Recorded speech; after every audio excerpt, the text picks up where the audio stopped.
I never believed one phone call could change a life, until the evening my phone rang, and the voice on the other end whispered my full name, including a middle name I had never told anyone.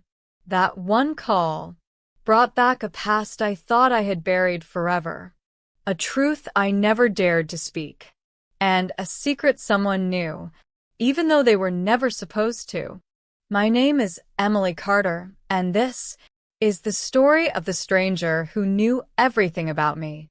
The evening began quietly, just like every other ordinary day. I had just returned from work, exhausted, emotionally drained, and silently fighting the loneliness that had followed me for years. My tiny apartment felt colder that night, the kind of cold that slips under your skin. I made myself a cup of tea, sat by the window, and watched the streetlights brighten the darkening sky. And for a strange second, it felt like something heavy was about to happen. Something long avoided was coming my way. Then my phone buzzed. An unknown number. No caller ID. Just a blank screen. At first, I ignored it. But it rang again. And again. By the fourth call, I picked it up. "Hello," I whispered. Silence. And then, Emily Grace Carter. My middle name, Grace. A name only my mother and grandmother knew. And both of them were gone. My breath froze. Who is this? The voice was soft. Older. Male. Calm. Almost comforting. "Someone who has waited a long time to speak to you," he said. "And someone who knows the truth you've carried alone for years." My heart began to race. What truth? A pause. A soft inhale. The summer of 2009. The lake house. The letter you never opened. My grip loosened. The memory hit me like a wave. The lake house. My grandmother's lake house. My childhood sanctuary. The only place where I ever felt safe. The summer where everything changed. The summer I lost the person I loved most. "How do you know about that?" I whispered, my voice trembling. "You were never supposed to carry the burden alone, Emily," he said. "But you did. All these years." A tear rolled down my cheek. Absolutely no one knew about that summer. Not even my closest friend. Not even the therapist I saw for 3 months. Not even my mother. "Please," I whispered. "Tell me who you are." He hesitated, like he was choosing his next words very carefully. "I am connected to the one person you lost," he finally said. "And I think it's time you knew the truth." My knees weakened. I sat down on the cold floor. Because there was only one person I lost that summer. My grandmother, Margaret Carter. I had lived with guilt for years. Guilt so heavy it shaped my entire adulthood. The guilt of not being there that night. The guilt of ignoring her last message. The guilt of leaving the lake house early, after our argument. And now a stranger claimed to know everything. I wiped my tears. "What do you want from me?" I managed to ask. "Not want," he said gently. "Offer. I want to offer you the truth. The truth she left behind for you." My breath shivered. "She left something for me?" "Yes," the voice said. "A letter. But you never received it. It was never delivered." "Why?" I asked, confused. "There were complications. Your mother made a decision. One she believed was protecting you." I felt as if the room began spinning. My mother? But she never said anything. "She wouldn't," he said softly. "She carried her own pain, her own guilt." My heart ached. My mother and I were never close. But I never imagined she hid something like this. "Who are you?" I demanded again, my voice cracking. A long silence. Then, "My name is Daniel Foster," he finally said. "And I was your grandmother's lawyer." And her friend. My mind raced. I remembered the name faintly.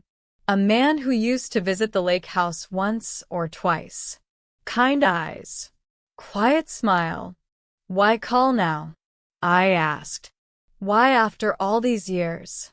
His voice softened, almost with regret. Because I didn't know until recently that her final message never reached you. I assumed you chose to move on. But when I found her letter in my old documents, I realized the truth. A lump formed in my throat. My grandmother, what did she say in the letter? Silence. Then, Emily, it's something you should hear. In person. In person? I repeated. Yes, he said. I still live near the old lake house. If you come tomorrow, I will give you everything she left for you. My heart skipped. The lake house. The place I avoided for more than a decade. I don't know if I can, I whispered. You can't, he said firmly. And you should. Your grandmother never wanted you to carry the blame. She wanted you to forgive yourself. My chest tightened. Forgive myself? For what? For leaving? For the argument? For her passing? Before I could reply, he added. And there's more. Things about your mother. And about your family that you never knew. The call lasted only 12 minutes, but it reopened wounds I had tried to stitch shut for years.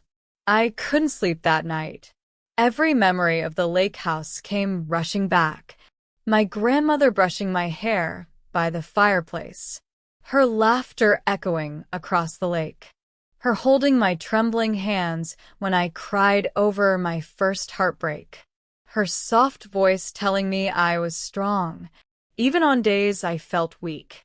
And then, that last day, our argument, my stubbornness, leaving early, and never seeing her alive again. The guilt crushed me all over again.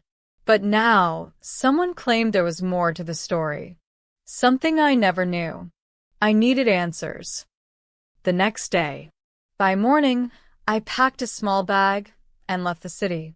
The drive to the lake house was 3 hours, but my heart felt much heavier. The closer I got, the more the past crept in. The air smelled the same. The pine trees looked the same. Even the silence felt the same. When I reached the wooden gate, my hands trembled. There it was, the lake house. A little older, a little worn, but still standing, just like the memories. A man in his late 60s stepped out. Gray hair, warm eyes, a familiar presence. Emily, he said with a gentle smile. It's been a long time. Mr. Foster? I whispered. He nodded. You look just like her, he said. Just like Margaret. My eyes immediately filled with tears. Come, he said softly. She wanted you to have this. He handed me a small wooden box, beautifully carved, old but well kept. Inside was an envelope, my name on it, in my grandmother's handwriting. My hands shook so badly I couldn't open it. Mr. Foster placed a hand on my shoulder. You don't have to rush, he said. Take your time. I took a deep breath and opened the letter. My dearest Emily, if you are reading this, it means fate has taken its time but finally delivered you back to me. I know you've carried guilt. I know you left after our argument. But please listen to me. You were never the reason for anything that happened. That night, something else occurred. Something you didn't know. Something no one told you. I was already very sick, Emily. I didn't want to worry you. I wanted to be strong for you. I wanted your last memories of me to be filled with laughter, not hospitals. But life had other plans. So let me say this clearly, my child. I never blamed you, not even for a second. You gave me joy in my darkest days. You were my light. I covered my mouth as tears streamed down my face. The letter continued. There is something else you should know. The truth about your mother. She was hurting too. She carried more pain than she showed. Please don't be angry with her." I looked at Mr. Foster, confused. He nodded, as if encouraging me to keep reading. "Your mother kept things from you, but not out of cruelty. Out of fear. Fear of losing you the way she lost someone else." My heart clenched. Someone else? Who? The letter ended with, "Emily, forgive yourself. Forgive her. And when the time is right, come home. This lake house will always wait for you." I pressed the letter to my chest and sobbed. For the first time in years, the guilt loosened its grip. Mr. Foster waited patiently. After a while, I finally spoke. "What did she mean, someone else?" I asked quietly. He took a deep breath. "Emily, there's something you were never told." My heartbeat quickened. "What is it?" I whispered. Mr. Foster looked at me with deep, gentle eyes. "You had a sister." My world stopped. "A what?" "A sister," he repeated softly. "Before you were born. She didn't survive. Your mother never recovered emotionally. She became protective, overly protective at times. That's why she hid the letter. She thought knowing the truth would hurt you." I covered my mouth, tears flowing uncontrollably. Everything made sense. My mother's distance, her silence, her emotional walls, her fear of losing me. "She didn't hide the letter to punish you," he added. "She hid it because she loved you, in the only way she knew how." I felt something inside me break and rebuild again. A soft healing, a warmth, a forgiveness I never thought I'd feel. I stayed at the lake house until sunset, read my grandmother's letter a dozen times, walked by the lake where we once laughed and argued and dreamed.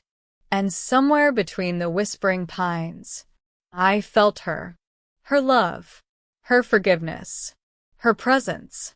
That night, I made a promise to myself to let go, to forgive, to heal, to reconnect with my mother, to reclaim the home inside my heart. One phone call changed everything. A stranger's voice reopened the past, only to free me from it. My grandmother was right. The lake house waited for me. And now, I'm finally going home. The sky had begun turning orange when I finally stepped away from the lake, wiping my tears with the back of my hand. The water was calm, almost unnaturally still, as if it too was listening, waiting, holding its breath with me.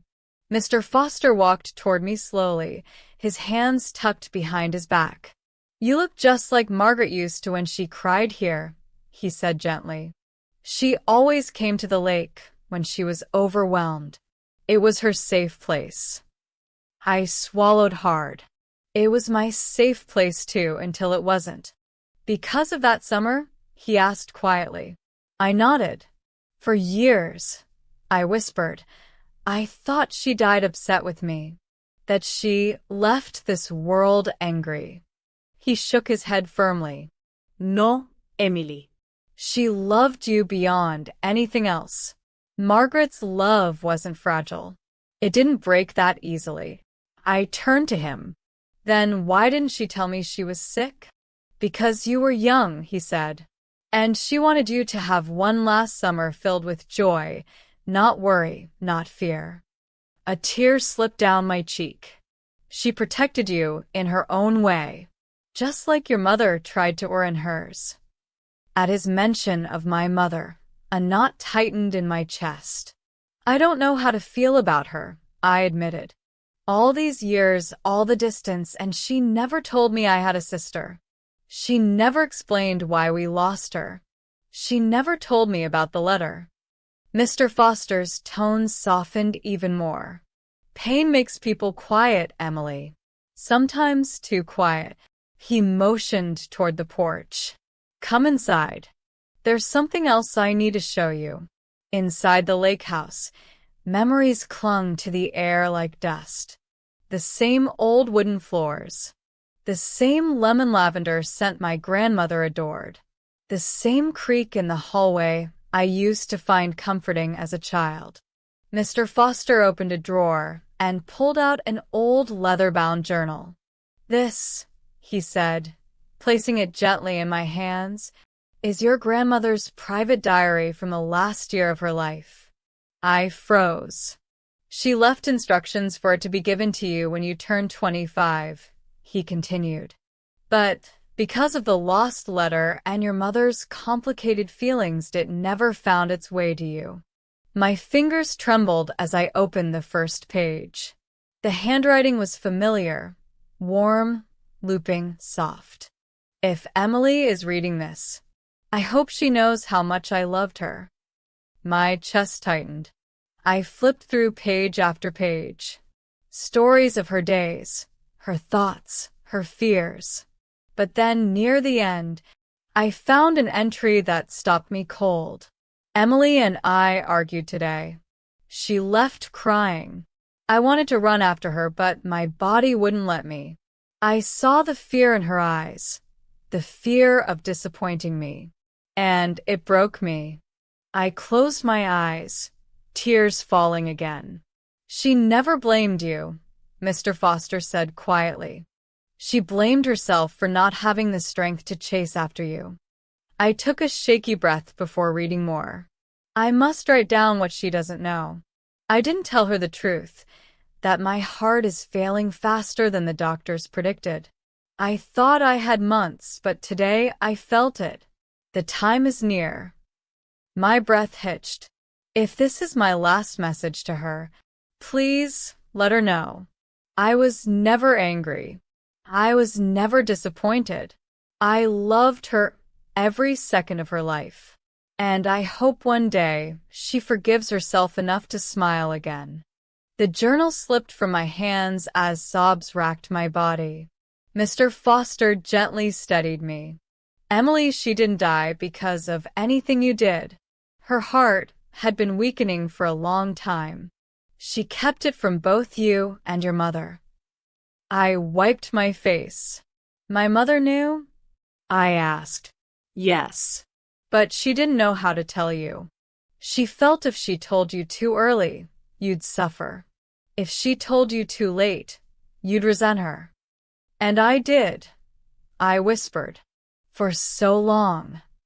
Pain and understanding warred inside me. Every truth revealed today rearranged the shape of my memories. Every emotion I carried, anger, guilt, distance, felt suddenly misplaced. As if all these years I'd been grieving the wrong story.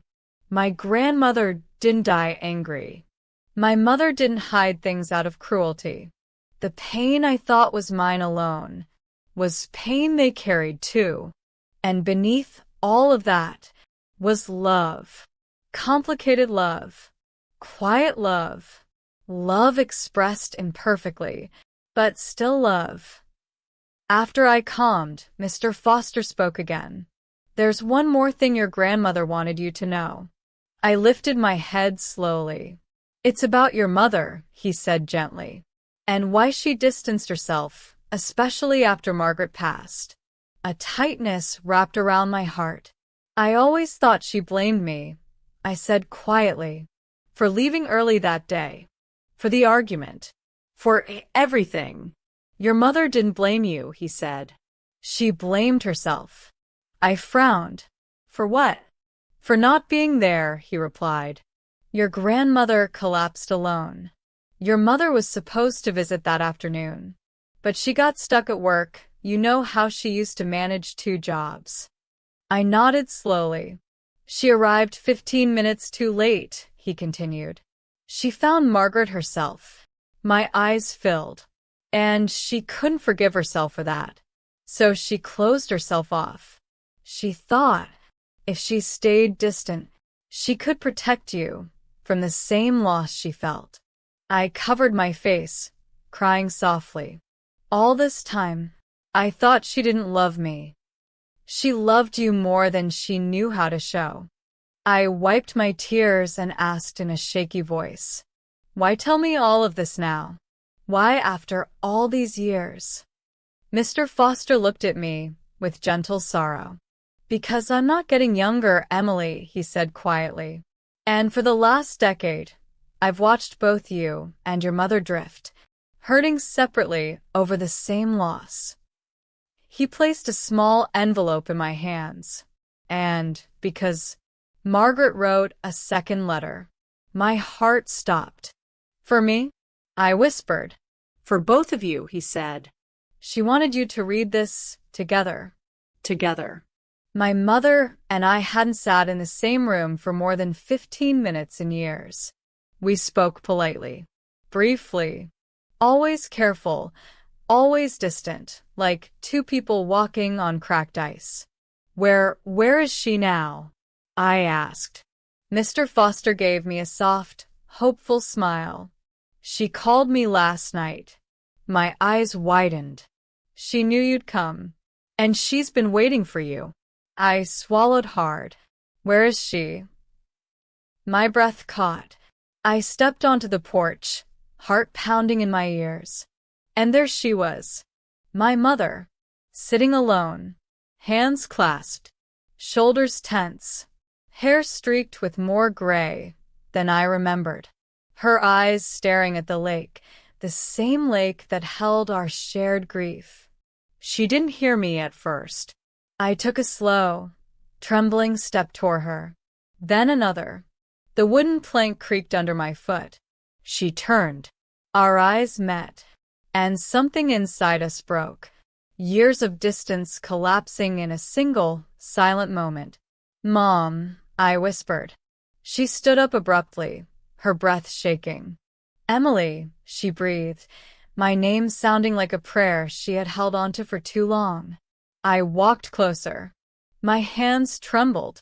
Her eyes filled with tears instantly. "I'm so sorry," she whispered before I could speak. "I'm so sorry. I didn't know which of us moved first." But suddenly we were in each other's arms, holding on like the world had been waiting for this moment. We cried, quietly at first, then deeply, painfully, releasing years of silence. After a long moment, we sat down together on the bench. "I didn't know how to tell you," she finally said. "I didn't know how to talk about your sister. And after your grandmother, I felt like I failed both of you." I reached for her hand gently. "You didn't fail me," I whispered. "We just didn't know how to find each other through the pain." She nodded, tears slipping down her cheeks. "I missed you, Emily. Every day, even when it looked like I didn't." My voice cracked. "I missed you too." I placed the second envelope between us. This she wanted us to open together. My mother inhaled sharply. "We will," she said softly. "Whenever you're ready." I nodded. "Let's open it now." We held the letter together and slowly, gently opened it. The rain outside had stopped, but the storm inside Emily's chest only grew louder. She stared at the phone number still glowing on her screen. Blocked. Unknown. Untraceable. Her fingers trembled. For the first time, she wasn't sure if she was being hunted, tested, or warned. But one thing was certain. She wasn't alone in this anymore. Emily barely slept. Every sound felt suspicious. Every shadow seemed to move. When dawn finally poured through her curtains, she sat at her desk, opened her laptop, and typed one name she never thought she would search again. Dr. Adrian Holt, her biological father. A ghost she had buried years ago. But as the search results loaded, something hit her. Why would a stranger call her about him now? Why today? Why after so many years? And then her stomach twisted, because on the screen the first headline read, "Dr. Adrian Holt, released from federal custody after 12 years." Emily's breath stopped. He was out. He was free. He was somewhere in the world, breathing the same air. She slammed the laptop shut. Her phone rang again. The same unknown number. Emily's heart pounded so loudly she could barely hear the ringtone.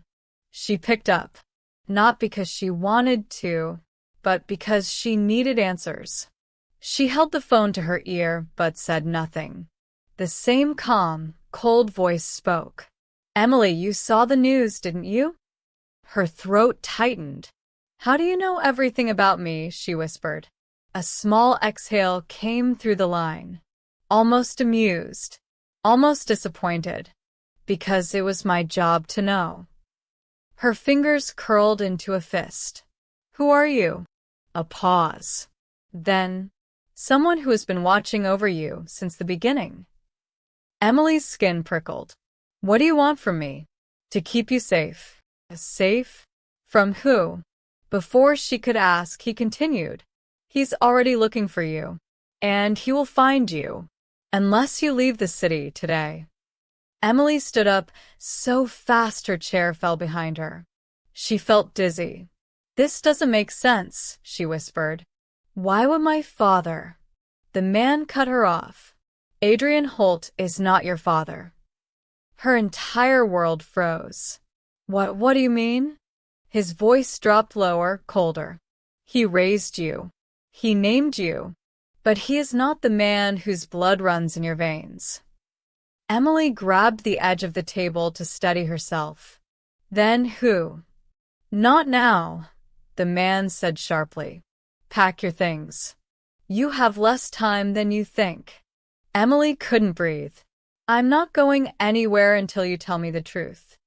A beat of silence. Then the man said something so chilling, something that cut straight through her. "Emily, if you stay, you won't live long enough to hear the truth." Her heartbeat hammered against her ribs. "Tell me your name," she demanded, her voice breaking.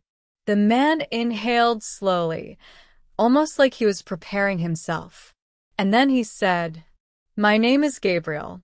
And Emily, I'm the one who saved you the night everything went wrong." Emily's knees nearly gave out. "What night? What are you talking about?" "I don't remember." But Gabriel's voice hardened. "You do remember. You've tried your whole life not to." Tears blurred her vision. "Tell me what happened," she whispered. "Please." But Gabriel's tone shifted suddenly, urgent, severe. "Emily, listen carefully. Someone is already on their way to your apartment." Her breath caught. "What?" "Who?" He didn't answer. Instead he said, "You need to leave. "Right. Now." And the call cut off. A knock at her door. Not loud. Not aggressive. Just 3 soft knocks. But they froze every muscle in her body. Her mind raced. Was it him? Her father? Someone he sent? Or someone trying to help? She grabbed her phone with shaky hands and typed a message to Gabriel. "Who's at my door?" No reply. Another knock, slightly harder this time. "Emily." A voice called gently from the other side. Her blood ran cold, because she recognized that voice. A voice she never expected to hear again. A voice from her past.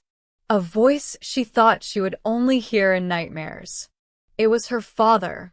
"Emily, open the door. We need to talk." And that's when Emily realized Gabriel was right.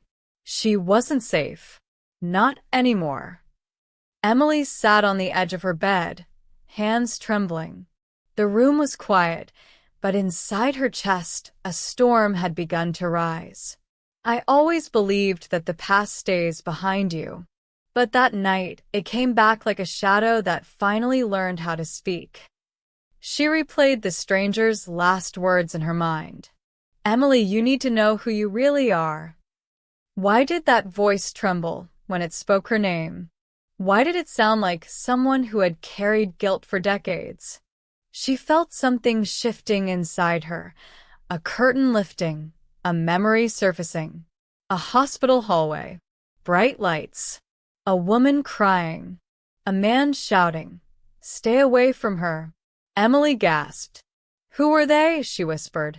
But the answer didn't come from her memory. It came from the second message that arrived that same night. A voicemail from the same unknown number. Her heart hammered as she pressed play. Emily, this will be the last time I try. Please listen. I'm not calling to scare you. I'm calling because I failed you once. I can't fail you again. A deep breath. A tremble in the voice. The man you think is your father.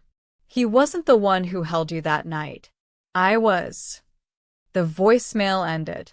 Emily froze. Held me that night? What night? Her pulse raced. She opened the old box again, the one that had fallen earlier. Inside it, beneath old letters and faded photos, she found a blue hospital bracelet, a baby's bracelet. It said, Baby girl, Ward A. Gabriel R. Emily's breath left her body. Gabriel. R. The same initial as the stranger? No. Not a stranger. Someone who knew her before she even had a name. She picked up the bracelet with shaking fingers. A sudden soft knock. Emily stiffened. Who visits at midnight? She approached cautiously, looked through the peephole. Her heart nearly stopped. An older man stood outside, tall, silver hair, eyes filled with exhaustion, and something painfully familiar. Not familiar like memory, familiar like DNA. She didn't open the door. She couldn't. His voice broke through the wood. Emily, please. I won't hurt you. I just need to tell you what they never allowed me to say. She stepped back. They? What they? Who are you? Emily called through the door, voice shaking. A long pause. Then the man spoke slowly, deliberately. My name is Gabriel Rowan, and I'm the man who saved your life. Her legs went weak. Gabriel. The name from the baby bracelet. The name from the voicemail. He continued speaking, voice thick with regret. You were taken from me the night your mother died. I searched for you for years, but the wrong man took you home. Emily whispered, Adrian Holt. Gabriel closed his eyes at the name. Yes. He wasn't supposed to keep you. He wasn't supposed to raise you. He certainly wasn't supposed to tell you I never existed. Her pulse roared in her ears. My father, he loved me, she whispered desperately, like she was trying to convince herself more than him. Gabriel's voice cracked. Emily, he may have loved you, but he wasn't the one who held you in his arms when your mother's heartbeat faded. She felt something collapse inside her. Suddenly, memories she never understood started clicking into place. A strong arm holding her. Someone crying over her crib. A shadow watching her from a distance at school. Not frightening, protective. And her mother's final words, now sounding clearer in her mind. I'm sorry. I couldn't protect you from him. Emily staggered back, gripping the wall. From him. Not from a stranger. Not from the world. From someone she had loved her whole life. Gabriel stayed on the other side of the door, voice low. I've kept my distance all these years. For your safety. For your peace. But now that Adrian has escaped his facility, you're in danger again. Emily's blood ran cold. Escaped, she whispered. Gabriel nodded once, sadly. He's coming for you. He wants to finish what he started that night. She shook her head violently. No. No, he would never. He's my father. Gabriel's voice lowered to a painful whisper. Emily, he was obsessed with your mother. He hurt her. And when she tried to leave, he tried to hurt you, too. No, she cried. But somewhere deep inside, she already knew. She had always known. the coldness in Adrian's eyes during her childhood, the nights she woke up with bruises he couldn't explain, the way he isolated her. Her throat tightened. Gabriel continued gently. Your mother died trying to protect you. I ran with you to save you, and Adrian stole you back when I was unconscious. Emily sobbed quietly. Decades of truth unraveling in one night. Her fingers shook as she slowly unlocked the door. Gabriel didn't move, didn't push, didn't step forward. He simply looked at her with eyes full of decades-old grief. I'm not asking you to believe everything tonight, he whispered. I only want you safe. Emily swallowed. What are you to me? She asked. Gabriel took a slow breath. I'm the man who loved your mother with everything he had. And I'm the man who held you as a newborn and promised you the world. He paused, voice breaking. But the truth, the full truth, you deserve to hear it. Before he finds you again. Emily's hands trembled as she stepped outside. The cool night air wrapped around her, carrying the scent of pine and distant rain. She could barely process what Gabriel had just revealed.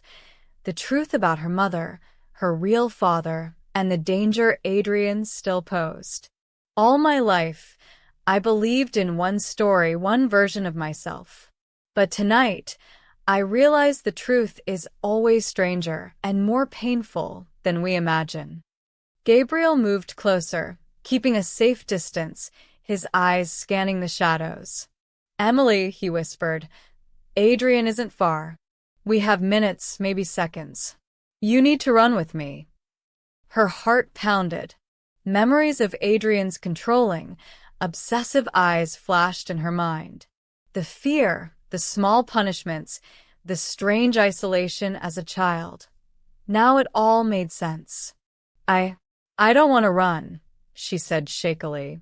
I want to face this. I need to know everything once and for all. Gabriel nodded slowly. Then you must be ready. This will not be easy. From the tree-line, a shadow emerged, tall, imposing, familiar. Adrian Holt, his face twisted into a cruel smile, eyes locked on Emily. Emily, he called, voice laced with false warmth. You've grown quite beautiful. It's a shame we've been separated for so long. Emily stepped forward, her chest rising with determination. Adrian, you're not my father. You never were. Adrian's smile faltered. What are you saying? He squinted, confused. Don't lie to me. Gabriel stepped forward now, the protective force Emily had been sensing for years. Step back, Adrian. She's not yours to manipulate anymore. Adrian laughed, a hollow, chilling sound. Manipulate? I raised her. I protected her. She's mine. Emily's voice shook but was firm. No. You hurt my mother. You never loved me. You were never my family. And I won't let you hurt anyone else. The tension in the air was suffocating. Trees swayed as though holding their breath. Gabriel's calm voice cut through the chaos. Adrian, leave now, or face the consequences. For a moment, Adrian's confidence wavered. He looked between Emily and Gabriel, realizing his power over her was gone. He stepped back, but his eyes burned with obsession. Emily took a deep breath, feeling something heavy lift off her shoulders. I'm done being afraid. You're not my past anymore. My grandmother, my mother, and Gabriel, my real father, they loved me, and that's enough. Gabriel nodded. She's right. You can't control your past, but you can choose your future.